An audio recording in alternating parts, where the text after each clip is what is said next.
Оғы жетпес тағы да Суперлига сапында. Жақында ғана жергілікті футбол клубы қазақстандық мықтылар қатарында ойнау құқығына ие болып, жанкүйерлерін қуантқан еді. Сонымен бірнеше оқу жаттығу дайындықтарын артқа тастап, құрамын едәуір өзгерткен Оғы жетпес командасы көрерменіне алғашқы ойынын көрсетті. Футбол тілмен айтқанда ойын үйде өтті. Оғы жетпес өз алаңда Оралдың Ақжайық командасын қабылдады. Осы өткен ойын команданың бұл маусымдағы алға қойған жоспар туралы әріптесіміз сөз алады.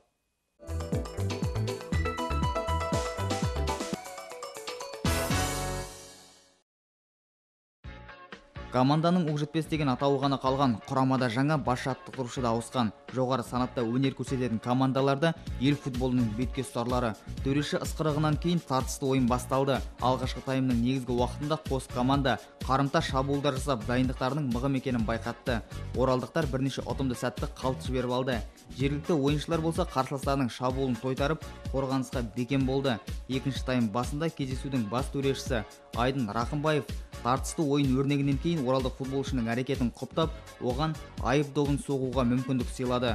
Ақжайық ойыншысы Зинкович бұл мүмкіндікті мүлт жіберген жоқ. Есеп 0-1.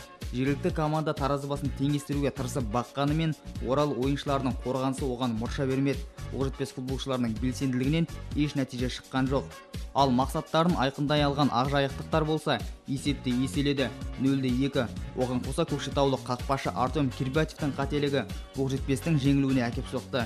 Кездесудің қорытынды есебі 0-3. Матчтан кейінгі баспасөз мәжілісінде қос команда жаттықтырушылары ойын жайында мынаны айтты. Ел чемпионатын жеңіспен бастау біз үшін қуаныш. Ойыншыларымызға алғыс білдіреміз. Олар өз деңгейіне лайық өнер көрсете алды деген пікірдемін.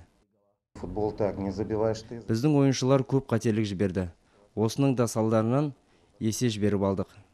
Алдағы уақытта жаттығу барысында осы ойынды негізге ала отырып, әттеген-ай дейтін тұстарымызды жетілдіретін боламыз. Жаңа маусымда Оқ-жетпес клубы өз бабына түсіп, жоғары тұғырдан көрінеді деп сенейік. Келесі кездесу Алматы қаласында Қайрат командасымен өтпек. Достық Талғатұлы, Марат Тоқмағамбет, Айбек Данияров, Апта.